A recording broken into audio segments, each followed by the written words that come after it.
118-91 is your final. A 27-point victory here for the San Antonio Spurs, the largest margin of victory when facing elimination in franchise history. And for more, we welcome in CBS Sports NBA analyst John Henson and Spurs royalty, the coach Avery Johnson. Fellas, a fun watch if you're on the San Antonio side of things, certainly in this one. It had all the markings of the urgency of a team with their backs against the wall. Coach, what allowed San Antonio to dictate the terms from the opening tip tonight? The Spurs played great defense without fouling tonight. When you look at, OKC, limited amount of free throws, the Spurs was terrific defensively. They played defense without fouling. They rebounded the basketball well. So when you're +9, +10 at the free throw line, at the rebounding the basketball, they defended well, and they slowed down not Shai Gilgeous-Alexander, but Alex Caruso. I told you in the pregame, Alex Caruso is the key for this team. Dylan Harper played extremely well. Sure, Victor was better. He played at a high level, but at the end of the day, Spurs bench outplayed OKC's bench. Yeah, I think the key word is sense of urgency. Spurs came out with a sense of urgency. Wemby came out firing threes with confidence, 30 assists on 41 made field goals. It's hard to say that maybe OKC didn't come out with as much punch as you thought they would. Are the Spurs kind of wearing on them mentally? Hey, look, a couple long seasons, finals, now Game 7 coming up. If I'm OKC, it's time to regroup, but the Spurs just came out and looked like they wanted it more from top to bottom. OKC shoots three. Their starters are 3 of 17 from the three. You don't usually see this from an OKC team that's pretty good as an eliminate. They call SGA the closer. So tough break for OKC and the Spurs. This is what they've been doing all year. When they win big at home. They did the same thing tonight, wire to wire. OKC better buckle up because these young boys are not going anywhere. Yeah, the closer was doing the same thing as you and I in closing time, and that was watching some hoop. SGA on ice there in the fourth quarter, John. I want to go back to something that Coach said because they did a great job in keeping everybody off the stripe, but specific to SGA and all of the storylines that have been around the whistles that he's gotten. Just 3 free throw attempts, averaging north of 10 attempts this postseason. John, did you see a difference in the way that they guarded SGA tonight? Well, I'm sure Coach can also relate. When you guard somebody for 6 games, you start to learn their tendencies, and you just learn what they like to do. And I even saw SGA, not flop. I hate the word flop, but not flopping as much, trying to play through contact a little more, which is what I think the Spurs want him to do, and maybe the league as well.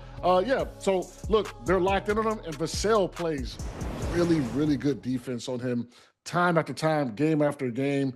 They're essentially shutting his water off right now.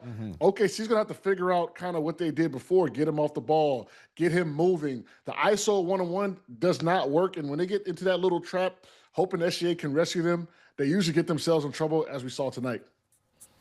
And remember, Dylan Harper is another big key. Game 1, extraordinary. I told you guys, off the bench, if he scores 16, 18 points, the Spurs are going to win this game tonight. So having Dylan Harper out there as another switchable defender, SGA, stay down on the pump fakes. Okay? At the end of the day, I'm pump faking right now on CBS Sports HQ. John Henson, do not go for the pump fake. Joe Musso, do not go for the pump fake. Because if you do, even at my age, you're going to be in problems. It's going to be problematic. So I like the Spurs' discipline on defense. I thought they was extraordinary.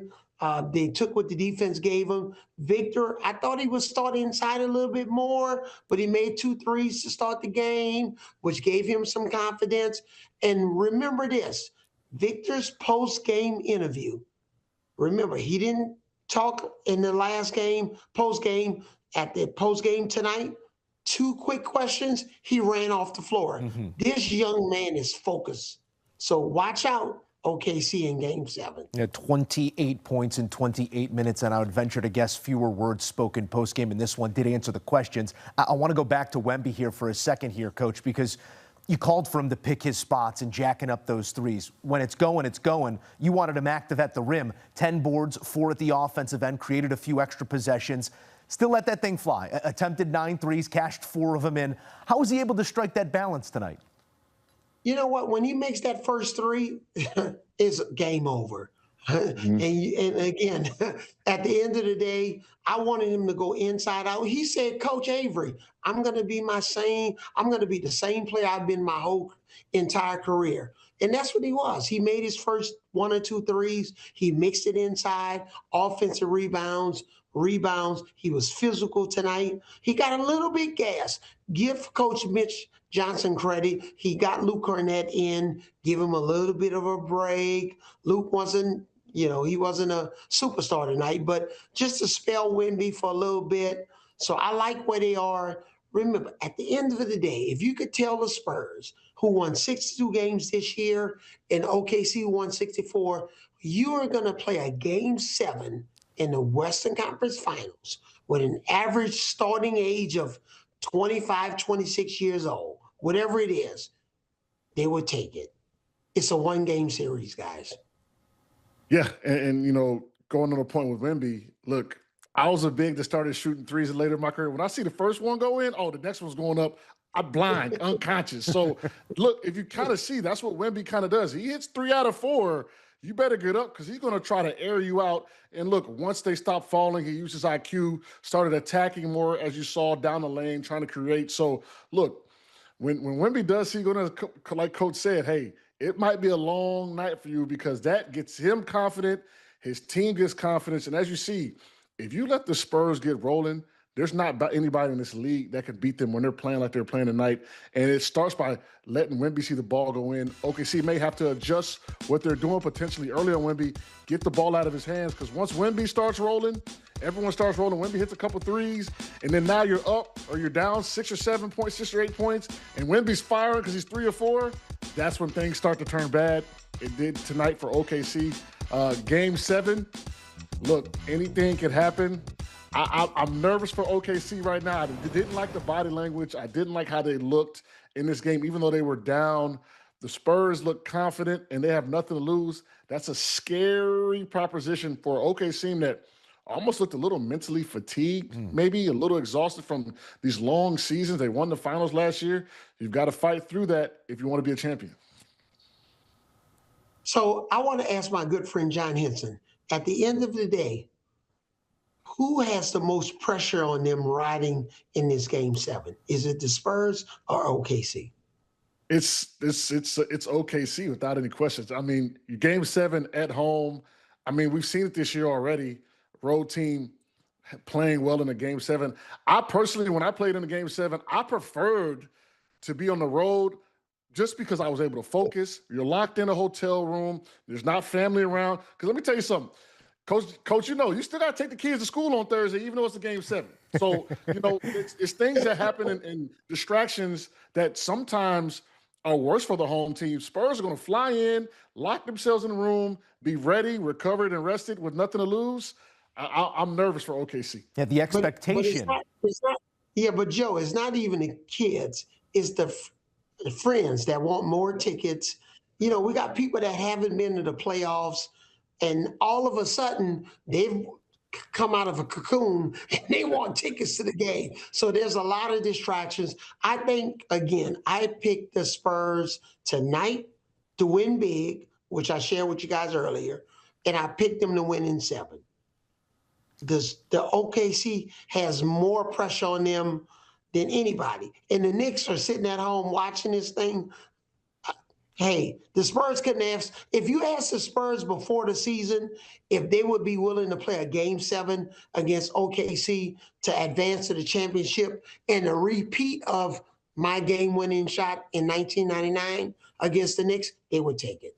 And the Knicks are rooting for triple overtime, that I'm sure. Some physicality in those 48-plus we will see in Game 7. I sense, gentlemen, that you want to go there, so I want to look at this from your 2 unique perspectives. John, from the player perspective, that 20-0 run in the third quarter, OKC calls off the dogs. They don't normally let these things linger, but does it require more to flush it when a loss forces a Game 7. You spoke to the body language. What did you see there, and what's it going to take for this OKC crew to flush it? Well, now, I don't want to get too much on the Spurs bandwagon because OKC's been here before, right? They played in Game 7s for all the marbles. So, right, you got to flush that, get on a plane, get back home, regroup, recover, watch some film, right? And you got to try to make some corrections, right? I think OKC has the advantage now because, hey, look, they can correct some things, maybe change some schemes. And you've seen in a lot of Game 7s, guys that may play, may not play. There may be a kind of X factor guy that comes in that maybe the other team's not prepared for. OKC has more knives in the drawer, so it's going to be up to Coach Daigneault to figure out how to game plan. It's one game. That's it. One game against the Spurs team who looked like if they get started off early rolling, not many teams, no one can beat them, actually. And that's exactly what I want to ask you, Coach. What is Mark Daigneault's role in making sure that this loss doesn't get on the plane with them? Yeah, the key is, look, we've got the best record in the Western Conference. And if it came down to Game 7, that's what we played for. That's why we got home court. I've been in this situation before. I've coached in Western Conference finals before against Mike D'Antoni and Steve Nash, who I was teammates with. I've been in this movie before. So at the end of the day, you got to find the switch to push with your team. And you say, hey, boys, at the end of the day, they did what they're supposed to do. They protected their home court, but we're at home. We're in OKC. Our Thunder fans, I don't know what the T-shirts are going to look like. The Spurs tonight, they said, everybody wear your own shirt. We're not doing, yes, you know, so we'll see what happens in Oklahoma City. But at the end of the day, you know, this is the reason why you get the best record in the Western Conference, so you can feel like, hey, if it's a 7-game series, we'll play the 7-game at home. That is Game 7 Saturday in OKC. The Thunder 17-3 in that building the last 2 postseasons combined. Gentlemen, haven't lost consecutive postseason games since May of 2024. But that's all the past, and perhaps the future arrives in the form of Victor Wembanyama and the San Antonio Spurs. Those numbers here on your screen. 9-0 after a loss the last 2 postseasons. The Thunder looking to go one further than those 91-92 Bulls and bounce back and move forward to the NBA Finals. Plenty more to come here on CBS Sports HQ. Straight ahead, we'll take you back out to the site for reaction to Game